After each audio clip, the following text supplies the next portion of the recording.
یا لوگوں سے افضل اور بہتر سمجھتے ہیں، جیسا کہ برطانیہ کے لوگ یہ سمجھتے ہیں کہ وہ دنیا میں صرف حکومت کرنے کے لیے پیدا ہوئے ہیں۔ یہی نظریاتی تکبر اور غرور جو ہے آج کل امریکہ کے لوگوں میں بھی نظر آتا ہے۔ یہ وہ نقشہ ہے جو اس مضمون کی سمری یا خلاصے کی صورت میں آپ کے سامنے پیش کر رہا ہوں، جس کی واضح مثالیں جو ہیں وہ ہمیں نظر آتی ہیں۔ پاکستان، انڈیا، بنگلہ دیش، سری لنکا، مالدیپ، یہ بہت سے ممالک ایسے ہیں جنہوں نے برطانیہ سے آزادی تو حاصل کر لی، یہ ان کی کالونیز تھیں،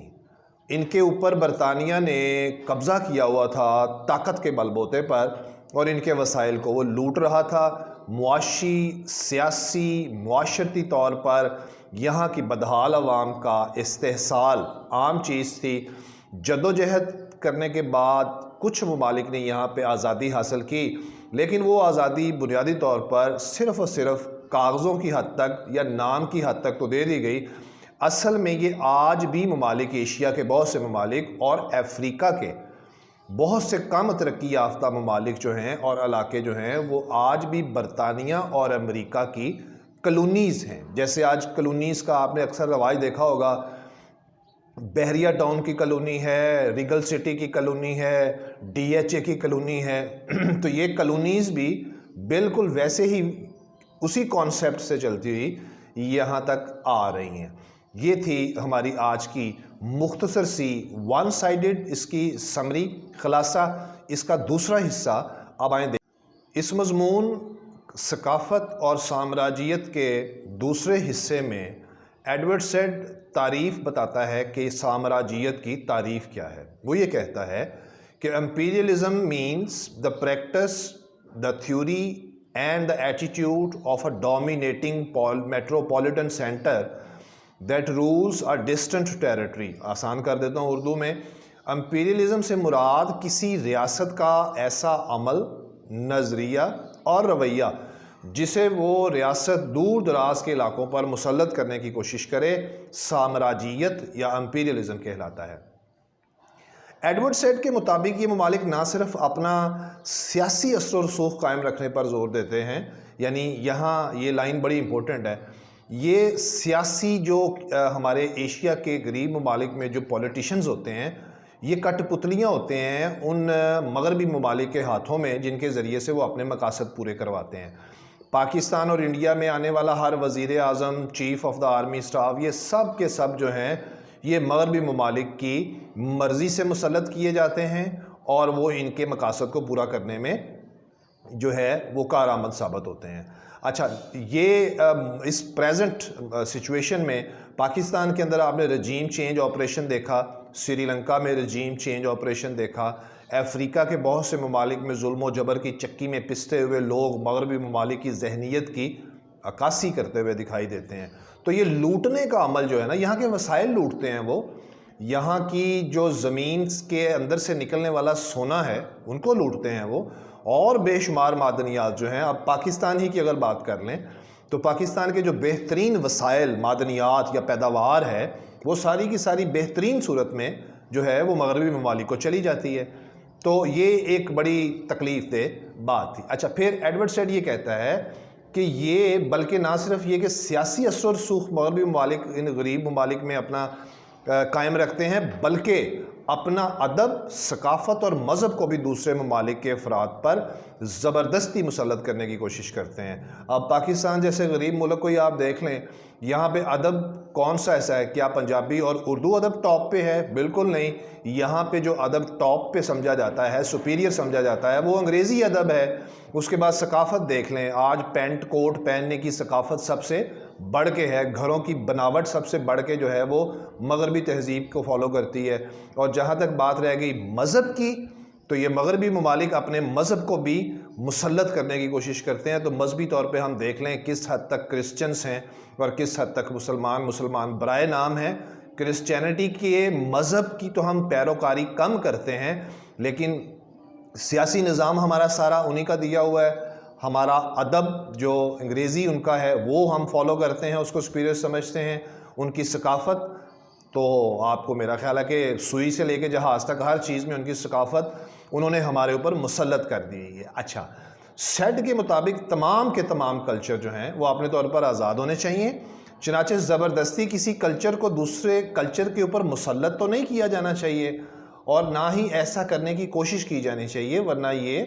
انسانی حقوق کی جو آزادی ہوتی ہے اس سے یہ تصادم پیدا کرتی ہے۔ ایڈورڈ سیڈ نے پھر مغربی ممالک کے اندر سے ہی کچھ مصنفین کا ذکر کیا ہے جنہوں نے مغربی ممالک کی ظالمانہ ذہنیت اور ظلم و جبر کی نفسیات کے اوپر سے پردہ اٹھانے کی کوشش کی ہے، جس میں کچھ مصنفین ایسے ہیں جیسے ایڈورڈ سیڈ نے جوزف کانرڈ ایک رائٹر ہے، اس کا ناول ہے ہارٹ آف دی ڈارکنیس، اس پہ پردہ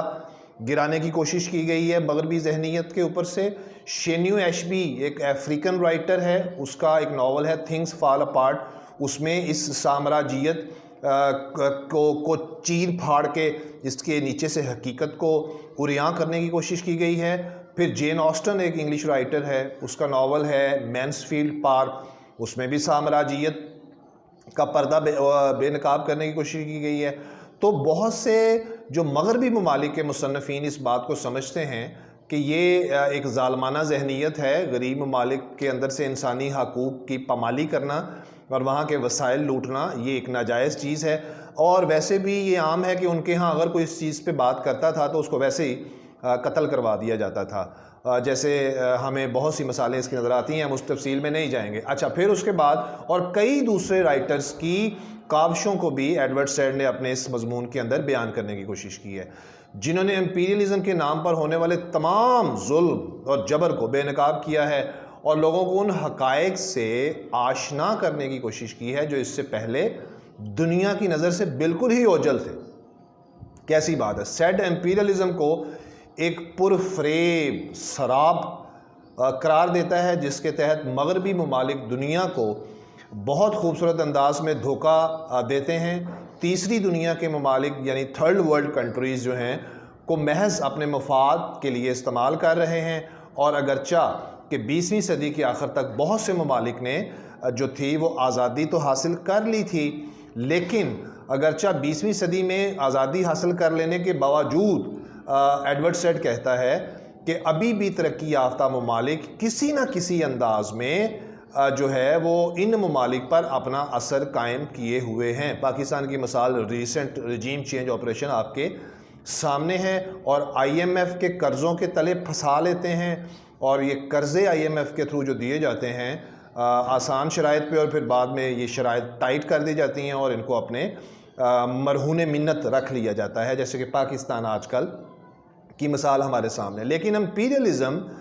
جو ہے وہ ابھی بھی کسی نہ کسی انداز میں قائم ہے جو کہ بہت نقصان دہ ہے۔ اس لیے ہمیں چاہیے کہ دنیا میں ایک ثقافتی اور سماجی اور معاشرتی توازن قائم ہونا چاہیے، جس میں تمام کے تمام جو کلچر ہیں ایک دوسرے پر منحصر ہونے کے باوجود آزاد ماحول میں پروان چڑھ سکیں، اور اس طرح لوگ قوم پرستی کے چنگل سے نکل کر تمام انسانیت کی حقیقی فلاح کے لیے اکٹھے ہو سکیں۔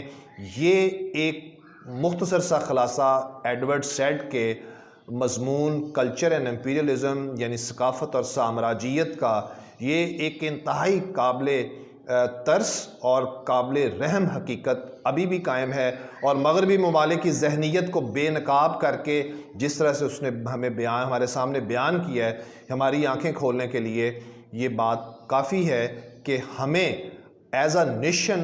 اور ایز بینگ اے مسلم، اگر ہم کسی مسلمان ریاست میں رہنے والے ہیں تو ہم اپنے انسانی حقوق کو